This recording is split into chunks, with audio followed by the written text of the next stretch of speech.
Sen Güzelle Güzel Hayat YouTube kanalıma hoş geldiniz. Kanalımı takip ettiğiniz ve tüm arkadaşlarınıza önerdiğiniz için hepinize teşekkür ederim. Hala abone olmadıysanız şu anda kanalıma abone olabilirsiniz.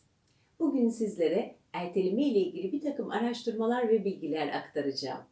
Siz hayatı erteleyenlerden misiniz yoksa bugünün işini yarına bırakma diyenlerden mi? Ben genellikle işi zamanında yapmayı severim. Ama bu hafta sonra yaparım düşüncesinden dolayı program yayında olmayacaktı. Normalde Güzel Hayat akışında Salı günü konuyu belirlerim.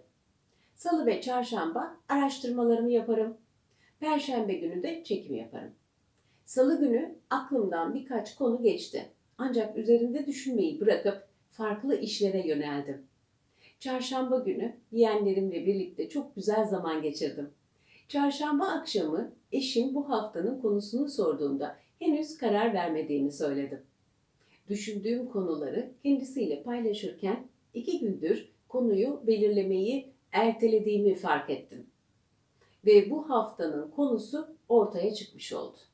Perşembe günü araştırmalarım bitmişti. Ama bir türlü yazamıyordum. Kendime bir sürü iş ürettim. O işlerin o gün yapılması gerekiyor muydu? Aslında hayır, gerekmiyordu. Bahaneler üretiyordum. Bence erteleme kelimesini literatürden çıkarmak gerekiyor. Çünkü sonrayı çağrıştırıyor. Sonra yaparım. Bunu da yapayım, ondan sonra yaparım diye sürekli erteleniyor. Abarttığımız zaman maalesef hayatı da erteliyoruz. Erteleme problemi yaşayan insanlar aslında niyet dönemindedir. Yani kişinin bir işi yapmaya niyeti vardır da bir türlü eyleme geçiremez. Bir proje hazırlamak, ders çalışmak, kilo vermek, sağlıkla ilgili bir konuda doktora başvurmak gibi önemli konular da olabilir. Kimi zaman bir odanın toplanması veya bir yakınını aramak gibi konular da olabilir. Ertelenen iş ne olursa olsun sonuç aynıdır. Ertelenen iş bir diğer işi etkiler. Hatta bazen ertelenen işler birikir ve içinden çıkılmaz bir hal alır. Bu durum suçluluk, yetersizlik, çaresizlik, umutsuzluk duygularına sebep olabilir. En olumsuzu da bu duygular akademik, sosyal ve kişisel konularda başarısızlığa götürür. Calgary Üniversitesi'nde erteleme konusunda araştırmalar yapan Doktor Pierre Sittel'in size önerebileceğim erteleme denklemi adında muhteşem bir kitabı var. Stil, erteleme eğiliminin altındaki sebepleri şöyle sıralıyor. Eğer bir iş bize anlamlı gelmiyorsa, o işe başlamak için yeterli motivasyonu bulmakta zorlanırız. İşi sıkıcı buluyorsak, ertelemeyi tercih edebiliriz. Birçok araştırma, mükemmelliyetçilerin daha sık ertelemeye başvurduğunu ortaya koyar. Gerçekçi olmayan beklentiler cesaret kırıcıdır. Mükemmelliyetçilik, erteleme eğilimini tetikler. Nereden başlayacağını bilememek, iş akışının net olmaması, insanın zihninde sürecin tamamını canlandıramaması ertelemeye sebep olur. Plansızlık ertelemeyi meşru kılar. Kendimize olan güvenimiz yetersizse, başkalarının bizi olumsuz bir şekilde yargılayacağını düşünüyorsak, işe başlamak yerine erteleme eğilimi gösterir ve olası başarısızlığı da ertelediğimizi düşünürüz. Eğer bizden ne beklendiğini tam olarak bilmiyorsak, işin hedefleri net değilse, işe başlamak yerine hiçbir şey yapmamak bize daha akılcı gelebilir. Bir ortamda iletişim ve geri bildirim ne kadar azsa insanlar o ölçüde erteleme eğilimi gösterirler. Erteleme kararsızlıkla da yakından ilgilidir. Eğer karar almakta zorlanan bir insansak, kendimizi ertelemenin daha iyi olduğuna inandırabiliriz. Ertelemek, bilmekle yapmak arasındaki boşluktur. Eğer başarmak istiyorsak, işe başlama disiplinini ve cesaretini göstermek zorundayız. Hayal etmek, istemek, arzu etmek, plan yapmak elbette gerekli. Ama başarı ancak işe başlayanların sahip olacağı bir ödüldür. Sitinin erteleme denklemi şöyle: beklenti çarpı değer bölü dürtüsellik çarpı gecikme. Beklenti, kötü şeylerin olmasını beklediğimizde erteleme olasılığımız vardır. Örneğin birçok insan reddedilebileceklerini düşündükleri için birine çıkma teklif etmek gibi hayati seçimleri yapmayı geciktirir. Değer, bir görev ne kadar az zevkliyse başlamak o kadar uzun sürer. Zaman, Parkinson yasasına göre bir göreve ne kadar çok zaman ayırırsanız o kadar uzun sürer. Ertelemeyi engelleyebilecek güzel bir teknik var. Pomodoro tekniği zamanı verimli kullanmak için geliştirilen bir zaman yönetimi tekniği. 1980'lerin sonlarında Francisco Cirillo tarafından geliştirilmiş teknik, kısa molalarla birbirinden ayrılan çalışma aralıklarında kullanılıyor. Belirlenen çalışma süresi 25 dakika, kısa mola 5 dakika sürmekte.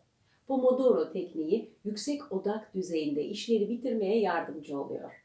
Verilen kısa molalarla dikkat hep taze tutulur ve maksimum odaklanma sağlanır ve daha az zihinsel yorgunluk hissedilir.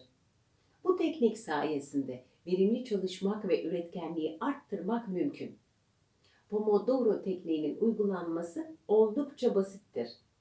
Basit bir saat dışında herhangi bir şey gerektirmez. Kolayca öğrenilir ve uygulanır. Tekniğin tasarımcısı Cirillo, mutfağındaki domates şeklindeki saatten esinlenerek adını İtalyanca domates koymuştur. Teknikten verim almak için 7 ila 20 günlük sabit uygulama gerekir.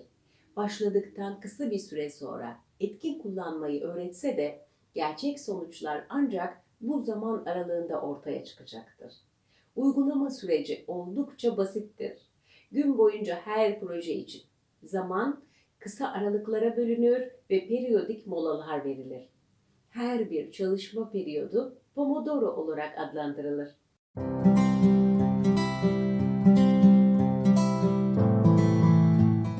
Aşamalarıyla Pomodoro tekniğini uygulama şekli de şöyle. Öncelikle yapılacak olan bir görev seçip bunu kısa zamanlı zaman aralıklarına ayırın ve hedeflerinizi listeleyin. Hedeflerinizi küçük parçalara bölmek, kısa aralıklarda çalışabilmek ve görev takibi yapabilmek açısından önemli olacaktır.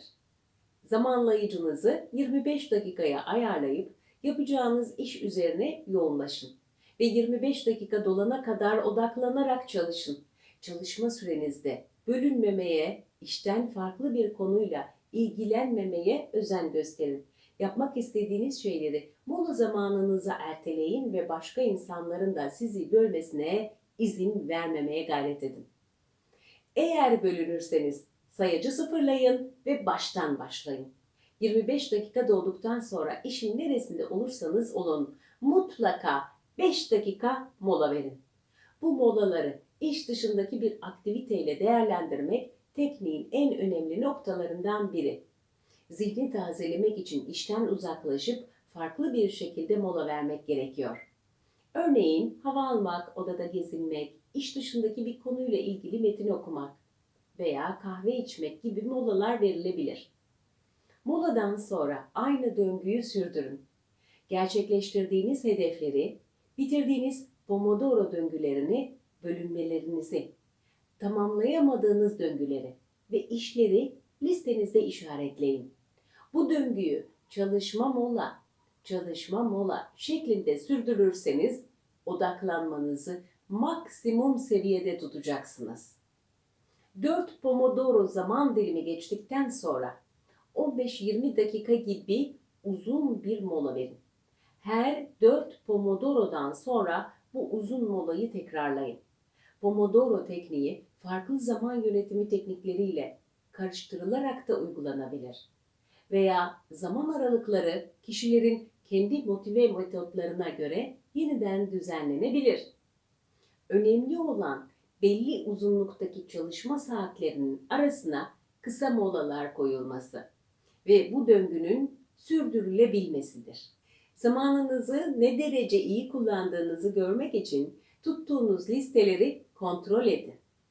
Kaç Pomodoro döngüsünde başarıya ulaştığınızı, kaç tanesinde bölündüğünüzü, ve hedeflediğiniz sayıya ulaşıp ulaşmadığınızı raporlayın. Pomodoro tekniği sayesinde hem bir aktivitenin ne kadar süre gerektirdiğini hem de bunca zamanın nereye gittiğini göreceksiniz. Ayrıca bu sistemle çalışırken bölünmeleri önleyecek ve odaklanmayı sürdüreceksiniz. Bu da size zamanınızı verimli kullanmayı öğretecek. Zaman yönetiminiz sayesinde gününüzü doğru şekilde planlamaya ve zamanı etkin kullanmaya başlayacaksınız. Doğal olarak kendinize daha net hedefler belirleyecek ve bir işin ne kadar sürede biteceğini önceden bileceğiniz için kontrolü elinizde tutacaksınız. Saatlerce çalışmaktansa 25 dakika çalışmak daha kolaydır. Kısa çalışma süresi size kolay görünecek ve işleri daha yüksek motivasyonla tamamlayacaksınız. Ayrıca işleri küçük parçalara böldüğünüz için tamamlanan her parça size iş bitirmiş olma hissini yeniden yaşatacak. Her tamamladığınız döngüyle birlikte üretkenliğinizi de arttıracaksınız. Eğer ertelemek yerine asıl yapmamız gereken işi yapmak istiyorsak parçalara bölüyoruz ve yönetiyoruz. Yapmanız gereken iş çok zor olabilir ve tamamlanması uzun sürecek bir iş de olabilir. Onu basit parçalara ayırıp her seferinde parçalardan birini tamamlamak işlerinizi çok kolaylaştıracaktır ve dikkatinizi dağıtacak her şeyden kurtulun. Eğer daha önce bir şeyleri ertelediyseniz kendinizi de suçlamayın. Herkes zaman zaman bu duyguya kapılabilir. Yapmanız gereken işi parçalara ayırdıktan sonra derin bir nefes alın. Nefesinizi tutarak o işe odaklanın. Bu işi çok güzel bir şekilde yapıyorum diyerek nefesinizi verin ve harekete geçin. Unutmayın, bu iş için en uygun zaman şu an. Tüm isteklerinizin, bütünün ve sizin hayrınıza tezlikle gerçekleşmesini dilerim. Sevgiyle, aşkla, esen ve güzel kalın.